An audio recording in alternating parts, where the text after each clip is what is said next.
નમસ્કાર નોટરી મિત્રો, મંગલ સ્ટેશનર્સ ભાવનગર દ્વારા આપનું હાર્દિક સ્વાગત છે। અમે આપને જાણકારી આપી રહ્યા છીએ કે એમ્બોસ મશીનનો વપરાશ કેમ કરવો, એનો ઉપયોગ કેમ કરવો, આ અંગે આપને જાણકારી આપી રહ્યા છીએ। આ એમ્બોસ મશીનની પાછળના ભાગમાં એનું એડપ્ટર મૂકવામાં આવેલું છે। તેને પ્રેસ કરી દબાવી અને આ રીતે હેન્ડલનું એડપ્ટર બહાર કાઢી લેવું। એડપ્ટરનો આ ઉપરનો ભાગ છે અને એડપ્ટરની આ નીચેનો ભાગ છે।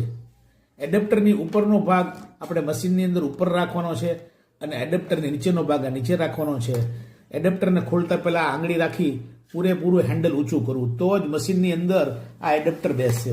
એડપ્ટરની ઉપરનો જે ભાગ છે તે તમારે અંદર બેસાડીને એક નાનકડો અવાજ આવશે। એ અવાજ જોશો તો તમને ખ્યાલ આવશે કે આ મશીન બેસી ગયું, અને ચેક કરી લેવાનું કે આ મશીન બરોબર બેસી ગયું છે કે નહીં।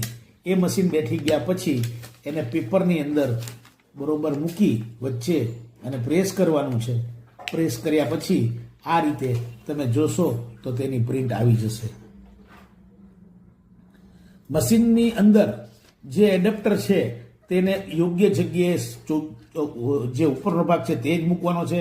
જો તમે ઉપરનો ભાગ જે નીચેનો ભાગ છે એ બેસાડવાનો પ્રયત્ન કરશો તો એ બેસે જ નહીં। એ નીચેનો ભાગ છે નીચે રાખવાનો, ઉપરનો ભાગ ઉપર રાખવાનો છે અને બેસાડી અને આ રીતે વપરાશ કરવાનો છે। તમારું કામ પતી ગયા પછી એડપ્ટરને ફરીવાર કાઢી ને એની જગ્યાએ પાછળ મૂકી દેશો તો તમારું પર્સ, તમારી બેગ કે ડ્રોવરની અંદર તમે આ એમ્બોસ મશીન મૂકી શકશો। પ્રણામ, નમસ્કાર, મંગલ સ્ટેશનર્સ ભાવનગર।